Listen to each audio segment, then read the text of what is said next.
Pelatih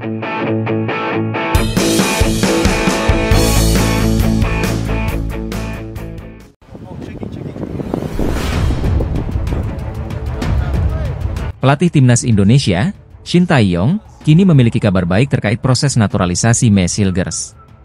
Bek tengah berusia 23 tahun ini menunjukkan performa gemilang bersama klubnya, FC Twente, di ajang Liga Eropa. Dalam laga melawan Manchester United di Old Trafford, Hilgers tampil solid dan berhasil mencatatkan 8 sapuan, 2 blok, serta 3 tackle sukses. Penampilan apiknya membuatnya mendapat rating 7,3 dari SofaScore, salah satu yang tertinggi di timnya. Hilgers saat ini sedang dalam proses naturalisasi dan diharapkan dapat memperkuat timnas Indonesia pada putaran ketiga kualifikasi Piala Dunia 2026. Laga tandang ke Bahrain dan Cina pada bulan Oktober menjadi target utamanya. Dengan performa cemerlang seperti yang ditunjukkan melawan Manchester United, Hilgers bisa menjadi tambahan berharga bagi lini belakang Garuda. Kehadiran Hilgers tentu menjadi harapan baru bagi timnas Indonesia dalam menghadapi lawan-lawan kuat di Asia. Debut Maes Hilgers dan Eliano Reijnders bersama timnas Indonesia di putaran ketiga kualifikasi Piala Dunia 2026 ditargetkan terjadi pada laga melawan Bahrain dan Cina di bulan Oktober 2024. Kedua pemain keturunan ini direncanakan mengambil sumpah WNI di Belanda pada 30 September, sebelum proses kepindahan mereka dari Federasi Sepak Bola Belanda ke Indonesia diurus oleh PSSI. Timnas Indonesia saat ini telah meraih 2 poin penting dari hasil imbang melawan Arab Saudi dan Australia. Di bawah asuhan Shin Tae-yong, skuad Garuda akan bertanding melawan Bahrain pada 10 Oktober, disusul laga kontra Cina 5 hari kemudian. Kepala Badan Tim Nasional, Sumarji, menyebutkan bahwa Shin Tae-yong telah menyiapkan 26 nama pemain untuk 2 laga ini, termasuk Maes Hilgers dan Eliano Reijnders, yang akan menjalani debutnya di timnas Indonesia. Namun, beberapa pemain dikabarkan mengalami cedera, meskipun diharapkan bisa bergabung tepat waktu sebelum keberangkatan tim pada 6 Oktober. Nama-nama seperti Martin Paes, Jai Idzes, Rizky Ridho, hingga Marcelino Ferdinand diprediksi masih akan menjadi andalan tim, ditambah kekuatan dari Hilgers dan Reijnders yang diharapkan memperkuat lini pertahanan dan tengah timnas Indonesia.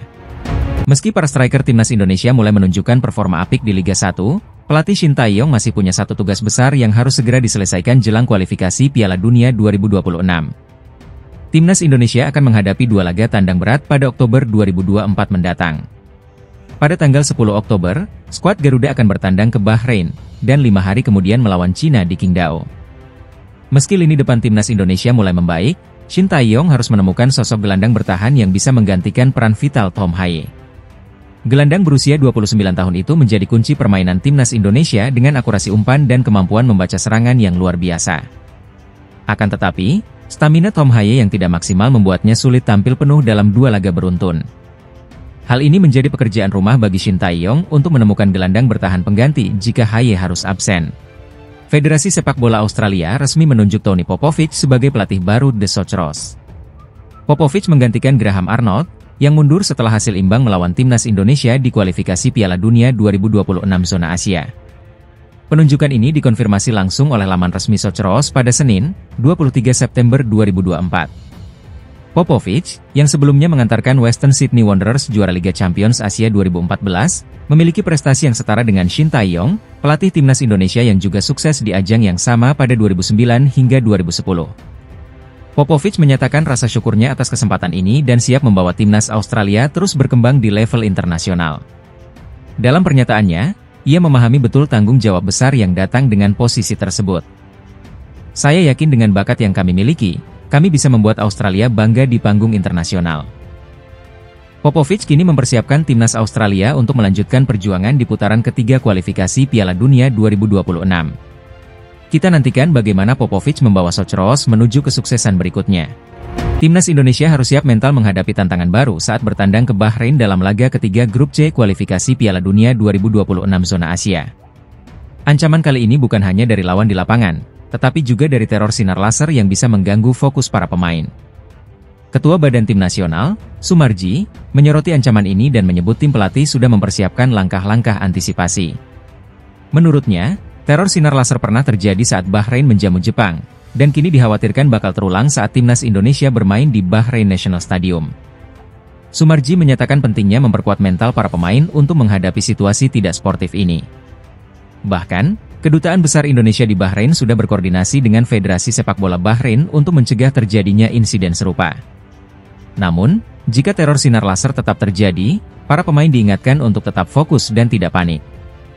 Laga melawan Bahrain pada 10 Oktober 2024 akan menjadi ujian berat bagi skuad Garuda, yang saat ini berada di posisi keempat klasemen grup C. Mereka akan berusaha meraih kemenangan demi menjaga peluang lolos ke putaran final Piala Dunia 2026. Kabar terbaru dari Federasi Sepak Bola Dunia, FIFA. FIFA baru saja merevisi pencetak gol timnas Indonesia dalam pertandingan melawan Arab Saudi di kualifikasi Piala Dunia 2026 zona Asia. Sebelumnya, gol timnas Indonesia yang membawa hasil imbang 1-1 melawan Arab Saudi pada 6 September 2024, awalnya dinyatakan milik Ragnar Oratmangoen. Namun, FIFA telah menggantinya menjadi Sandy Walsh. Gol ini berawal dari aksi individu Ragnar di menit ke-19, sebelum bola mengenai tubuh Sandy dan masuk ke gawang Arab Saudi. Meski sempat menimbulkan perdebatan, baik Ragnar maupun Sandy tidak mempermasalahkan hal ini. Mereka berdua merayakan gol tersebut bersama-sama demi kepentingan timnas Indonesia. Dengan hasil imbang ini, Indonesia kini mengoleksi 2 poin dan berada di peringkat keempat grup C. Timnas Garuda akan bersiap menghadapi laga berikutnya melawan Bahrain pada 10 Oktober 2024 dan Cina pada 15 Oktober 2024. FIFA baru-baru ini mengungkapkan penurunan peringkat Australia usai ditahan imbang oleh Timnas Indonesia di putaran ketiga kualifikasi Piala Dunia 2026 zona Asia. Pada laga yang berlangsung September ini, skuad Garuda sukses menahan Australia dengan skor 0-0, setelah sebelumnya menahan imbang Arab Saudi 1-1. Hasil positif ini membawa timnas Indonesia naik 4 peringkat di ranking FIFA, menduduki posisi ke-129 dunia. Sementara itu, Australia mengalami nasib buruk, kehilangan hampir 27 poin FIFA akibat hasil imbang melawan Indonesia dan kekalahan 0-1 dari Bahrain. Mereka kini turun ke peringkat 25 dunia, menjadikan mereka tim paling merugi pada jeda internasional ini. Menambah kejatuhan mereka, pelatih Australia, Graham Arnold, secara mengejutkan mundur dari posisinya setelah 2 hasil buruk ini. Australia kini menghadapi tantangan berat di laga selanjutnya, dengan menghadapi Cina dan Jepang pada Oktober mendatang. Timnas Indonesia resmi mendapat hadiah dari FIFA usai tampil impresif dalam 2 laga kualifikasi Piala Dunia 2026 zona Asia. Skuad Garuda berhasil menahan imbang Arab Saudi dan Australia, yang menghasilkan tambahan poin dan peningkatan peringkat FIFA. Setelah menahan Arab Saudi 1-1 di Jeddah dan Australia 0-0 di Jakarta, Indonesia mendapatkan tambahan 15,44 poin. Dengan tambahan ini, timnas Indonesia resmi naik 4 peringkat dari posisi 133 ke 129 dunia, seperti yang diumumkan FIFA pada Kamis, 19 September 2024. Peningkatan ini membuat Indonesia semakin jauh dari rivalnya, Malaysia, yang berada di peringkat 132, kini tertinggal 3 posisi di belakang skuad Garuda. Timnas Indonesia selanjutnya akan melakoni 2 laga penting di kualifikasi Piala Dunia pada bulan Oktober mendatang. Skuad Garuda dijadwalkan menghadapi Bahrain pada 10 Oktober dan Cina pada 15 Oktober, dengan harapan bisa meraih poin lebih banyak lagi.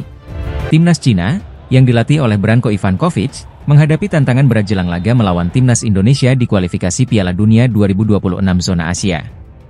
2 kekalahan beruntun dari Jepang dan Arab Saudi memperburuk situasi di dalam tim. Cina kalah telak 0-7 dari Jepang di laga pembuka, dan kembali takluk 1-2 dari Arab Saudi. Kekalahan ini tidak hanya memicu kritik publik, tetapi juga membuka konflik internal antara pelatih Branko Ivankovic dan manajer tim, Zheng Zi. Media Korea Selatan, Best 11, melaporkan bahwa Zheng Zi marah besar ketika Ivankovic menolak saran untuk mencadangkan pemain Bram Abdueli pada laga melawan Arab Saudi.